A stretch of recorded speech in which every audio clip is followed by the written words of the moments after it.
Welcome back to the show. We got a great one lined up for you today. Somebody roll that beautiful intro.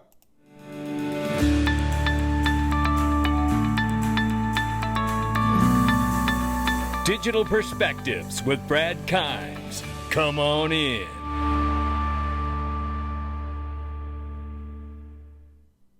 Welcome back to the show. You can follow us on Twitter and YouTube and digperspectives.com for exclusive content.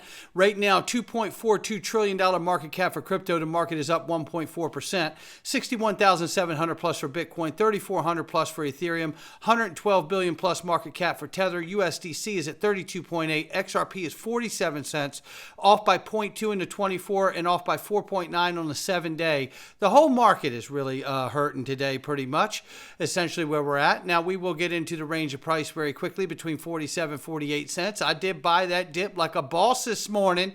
Yes, I did. Oh, yes, I did. Listen, I want to tell you guys right quick, if you want to join the Digital Perspective Mastermind group, you get the Freedom Zone, which costs almost next to nothing, for free. The DPMG is a great resource for community, and also we are opening up. I have a lesson in there now on how to step-by-step use an automated market maker on the XRP ledger, and I'm getting ready to go down into the other offerings for AMMs on the XRP ledger. If this and learning how to protect, create, maintain your wealth is very important to you, you're going to want to be in this group around all these people. There's no question about it. You get all the different things. You can click the button, find out more, but click that link below. We're going to close that window soon. I don't like too many people in that group at once. So if you want to get in, come on in. That's how we do it. Click the link underneath the video. Let's start right here and level set for where we're going today because, I've been seeing a picture and talking about a picture that I see coming together here, and I want to be able to lay it all out in this video so we have that one resource. Let's go to it here. So I do think we're river dancing all over the top of this thing. If we look at just the crypto space, this is the SEC's crypto war strategy. Suit each different kind of value, protocol, use case, and business model for legal clarity. That's what we've seen. We saw it with Ripple. We see it with DeFi money market under DeFi lending and BlockFi. And it doesn't mean that we'll only see one thing of that particular protocol or business structure be sued. There'll be multiple lawsuits, as we know, right? We're seeing all kinds of things, right? And obviously the SEC is losing some of these, thank goodness. So that has been helpful to the crypto space as well. But I believe these different areas will be areas that will see lawsuits like NFTs. We're going to see some more of that. Proof of work. We're going to see something here. We haven't gotten that complete legal clarity on that yet. We have regulatory clarity, but that does not mean legal clarity in every instance. So proof of stake, we recently saw the suit by the SEC dropped on proof of stake for Ethereum, but in that letter and issuance, they made it very clear that we may come back and sue for something else, that this letter saying we're dropping the lawsuit at this point does not exonerate the party. So pay very close attention to these things that are being said, right? So we know USD Tether and stable coins are going to be an issue as well. That's not listed here, but it's certainly something that should be mentioned. But let's get into this too. That's what's going on in the crypto world. And meanwhile, in the monetary financial system, we're staring down the barrel of the United States dollar being at 80 years. And out of the last 5 global reserve currencies, Britain, France, Netherlands, Spain, and Portugal, Netherlands and Portugal had a 80-year lifespan. And that's exactly where the US dollar finds itself today. With enormous debt, record-setting debt, the printing is not stopping, and the world is sick of holding the dollar. They know what's coming. There's a de-dollarization movement happening all around the world right now. And to prove that point, the Japanese yen hits its weakest since 38 years versus the US dollar, ladies and gentlemen. Well, you know what? There was a thing back in the 80s called Plaza Accord, where they did a devaluation of the US dollar. I'm asking the question here, will we see another Plaza Accord? What is coming together, to me, is coming together because of the financial system. Digital assets are here, I believe, because there needed to be a remedy and transition to the stressed financial system, to the stressed U.S. national currency, the U.S. dollar, right? When I see what's happening here, I feel like, look, this is what has brought me to the space. Obviously, I intend to get very wealthy. I'm not ashamed of that. I don't think you should be either. And everybody should be looking to educate themselves and place their bets where they think they're going to have the biggest wins. I'm here because I see a new financial system being ushered in to relieve the stress and spillover shocks on the one that's currently in place. That's what I see here. And in this clip, I want you to level set and stay with me through this. Mr. Lynch is going to explain to you how the XRP ledger could work and how it could work as XRP being a wholesale CBDC. But I don't think Mr. Lynch is aware of the XRP ledger or XRP, but he's describing how it could fit. You've got a bunch of different tokenization systems, and you want, ideally, you do want different countries, you want global commerce. Wouldn't you need a central bank, sort of one central, not necessarily reserve, well, sort of like a reserve currency where everybody could exchange their tokenized assets and trade them? Wouldn't Mr. Lynch, the XRP ledger is also a decentralized exchange for the world. Wouldn't that require one central bank currency to sort of settle all that out? Before you hear the response, I want to take you to a clip right here. Remember this guy, David Andolfado, worked at the St. Louis Fed, wrote the Fedcoin report? Take a listen to what he says. Might want to undertake. And so it was at that point that I said, well, we could, if we wanted to, extend the concept one step further. I'm not saying that this is ever going to happen, but just conceptually, you could imagine not Fedwire for all, but kind of like a Fedcoin, where what the Fed would do is actually just issue these, Bitcoin-like objects, but and they would enforce a par exchange rate with the U.S. dollar. That would eliminate the exchange rate volatility. But they could delegate the clearing of these payments to some third party, some sort of Ripple-like protocol or So coming back to Mr. Lynch here, right? David Andolfados is what the problem that Mr. Lynch is describing, you could use a Ripple-like protocol to solve. Now let's hear the response here. That one that everybody recognizes and respects? Yeah, I mean, I think a lot of the benefits of tokenization depend on there being a settlement asset, right? And, some people say that stablecoins should be a settlement asset. I think that is a terrible reason because of all the fragilities of stablecoins that I've testified about before.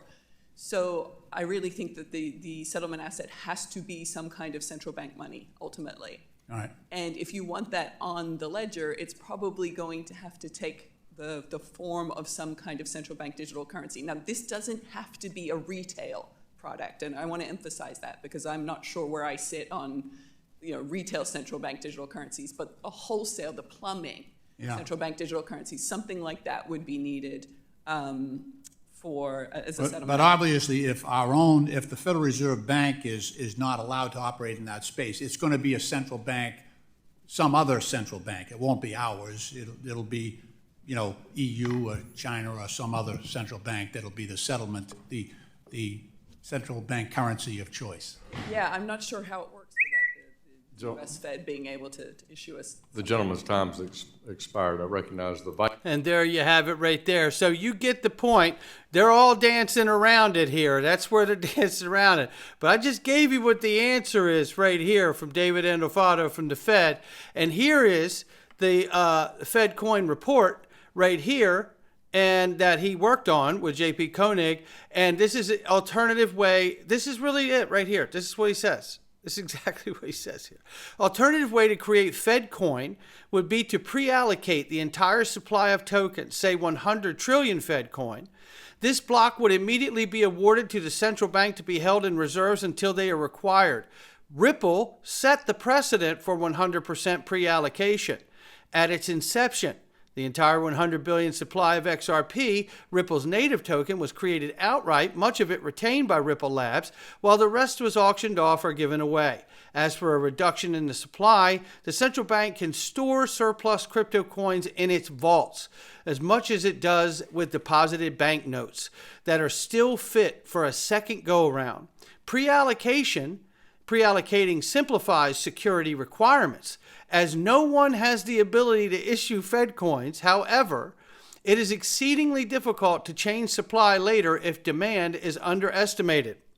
A new coin, say Fedcoin 2.0, would have to be issued in order to complement the exhausted supply of Fedcoin 1.0. You know, what's interesting is when you go on into this, you read how you would denominate and you would put it on par. XRP on par with a dollar denomination for a wholesale CBDC back end, just like the woman was suggesting talking to Representative Lynch. How does the central bank put those coins into the economy? It swaps the Fed coin for notes on demand at a fixed rate, meaning a repatriation between the physical paper and a digital Fed coin. By using a cash-in and cash-out mechanism for introducing Fedcoin, a central bank ensures that a combined quantity of banknotes and Fedcoin remains unaffected, and only the relative contribution of each one to the total changes. As Andolfado describes it, this setup means that Fedcoin functions just like another currency denomination. For example, if the Federal Reserve were to introduce a $200 bill, or let's change that and say the U.S. Treasury were to introduce a new dollar, like a $200 bill. And let's, for a moment, propose that $200 bill that the U.S. Treasury could make instead of the Federal Reserve. It could be either one. But let's say that the U.S. Treasury decides to issue that, and that becomes a $200 bill that is a wholesale back-end CBDC, not for retail use. They could do this with XRP, ladies and gentlemen. And it would make sense to me, especially knowing that the real US dollar stablecoin that is soon to be launched on the XRP Ledger and Ethereum network will be backed not only by Ripple and XRP if there were to be a depeg, but it will also be backed by the brilliant minds from the US Treasury like Michael S. Barr and Rosie Rios, who absolutely have been, and Rosie Rios still a board member at Ripple today. This is a remarkable thing when you think of it, right? Because then they could peg XRP to an on-par value based on the liquidity and utility that are on that network. And from that, you could determine a par value to that matching of the US dollar. And at that point, you would be doing a much larger macro scale of what Brad Garlinghouse said on stage not long ago, when he was at a conference and said, you know, USDC lost its peg and it went to 93 cents. And Circle came out and said, we stand behind it. It's $1. We'll cover any gap that's there. And it was great and it worked. And you know what? And Brad made the example that Ripple could do the same and even easier. And they could do that even easier because Ripple has a lot of cash and a great market cap, as well as the fact they have XRP. And that was the first time that I've heard the suggestion that XRP could back the stablecoin if there was a depegging, which is the larger point of what XRP is designed to do for the United States of America and the rest of the known world. Don't believe it. It's still true.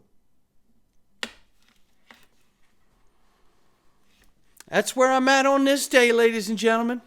As far as I'm concerned, the old narrative isn't old at all. In fact, it's very new. And it's very relevant. And it is what I see unfolding today. This is the most fascinating thing I've ever watched in my life. Not financial advice from me or anyone else. It's just my digital perspectives. Today we're going into the Freedom Zone, ladies and gentlemen. You're going to want to join us. The Freedom Zone is the place to be. All you got to do is go to digitalperspectives.com, click the Freedom Zone, and come on in. Oh my goodness, if we got something you're going to want to see today. Oh boy. Yeah, you know what? Let's just get started.